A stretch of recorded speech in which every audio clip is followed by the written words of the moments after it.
Not so long ago, there was a belief that rich economies would inevitably move away from making things and turn instead into services. But Europe did not follow that path as far as others. Manufacturing still accounts for around 16% of the European Union's value added, compared to just 11% in the United States. And it supports around 30 million jobs, more than twice as many as in the United States. And I think today we're glad we have kept our industrial strength, because it gives us an invaluable foundation for the future. A foundation to lead the next wave of innovation, as we see that advanced technologies reshape the way we produce. And a foundation to meet our growing needs for security in a more hostile world, especially at times when dependencies are being instrumentalized. And in this effort, Italy and France are at the forefront.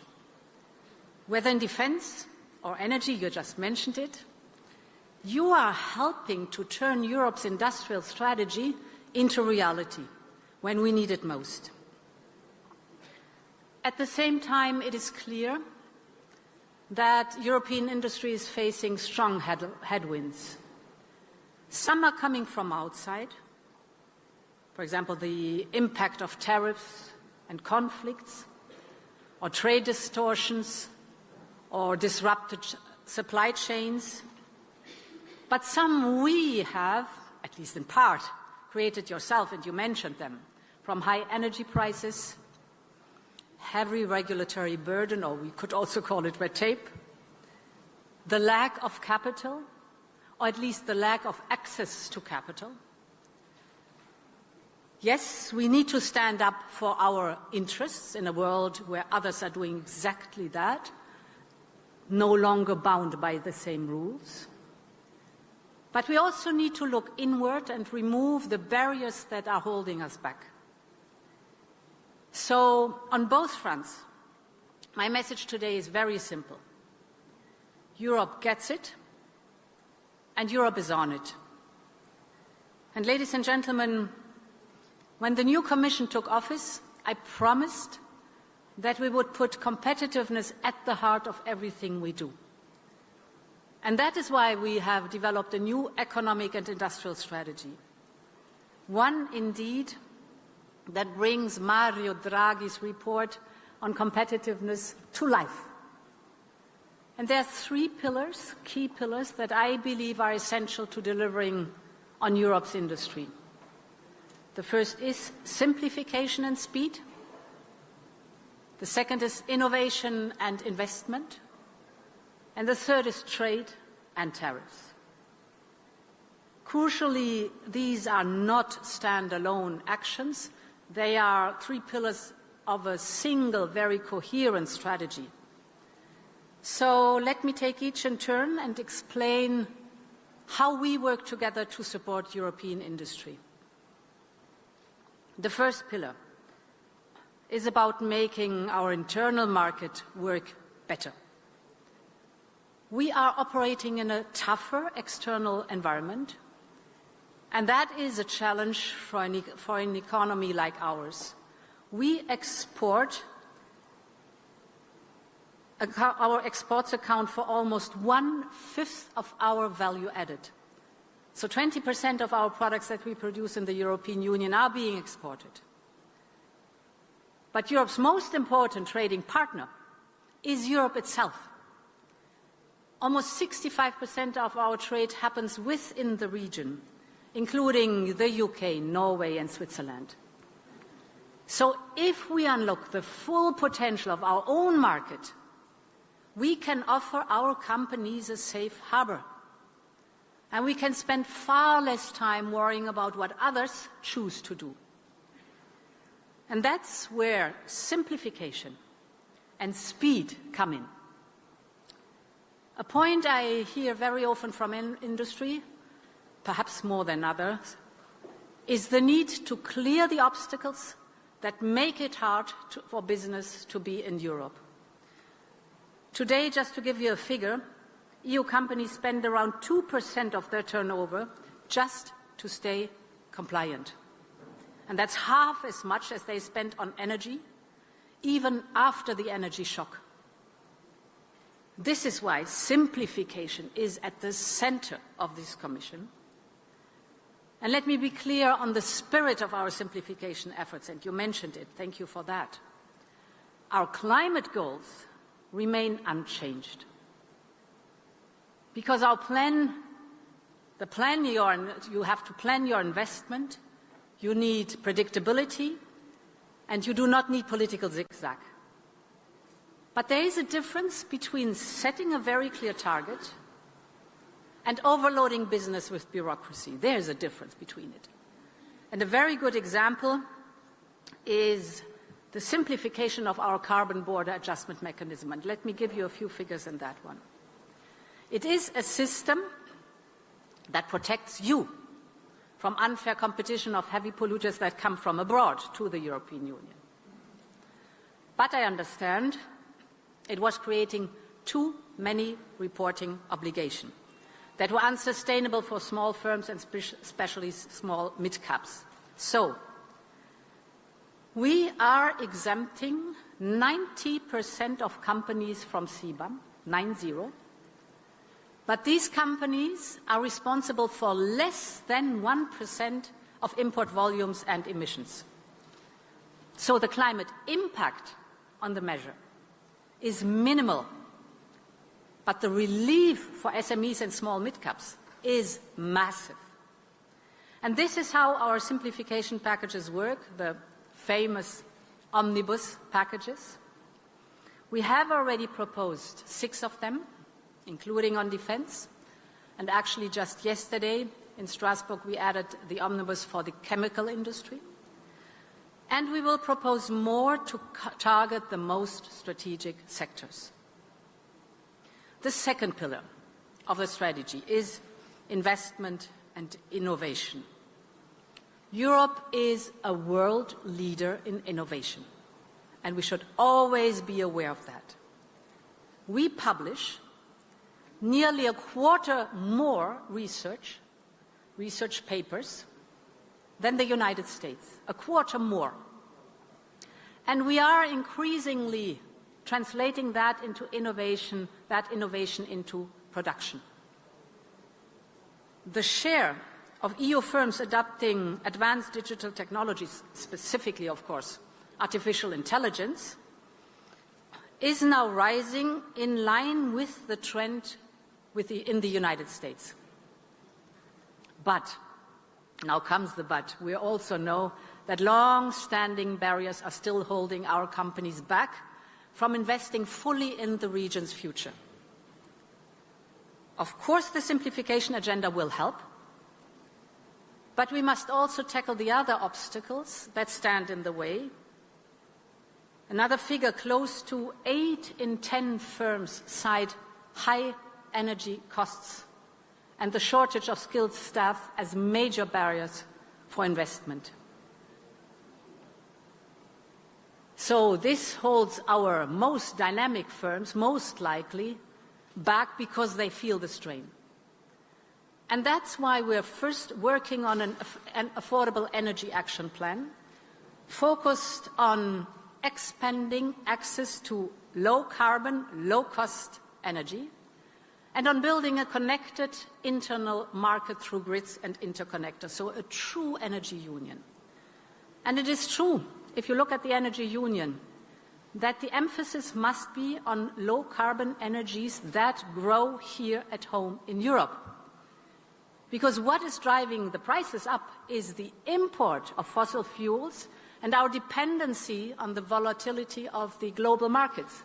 The more we produce energy here at home, the more we are independent, the more we have energy security, and the more good jobs we have.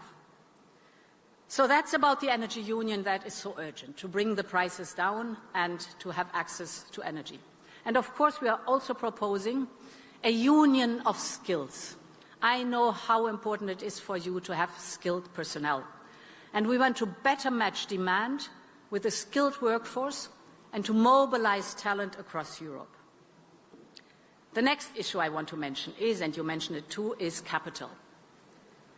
Business will need significant financing to make the transformational investments our economy demands. It is estimated at over 800 billion per year. And here I must say, in Europe, we are fortunate. The money is there. We are the world's best savers. But companies still face a fragmented landscape when it comes to accessing those savings. And this is especially a problem for young, innovative firms.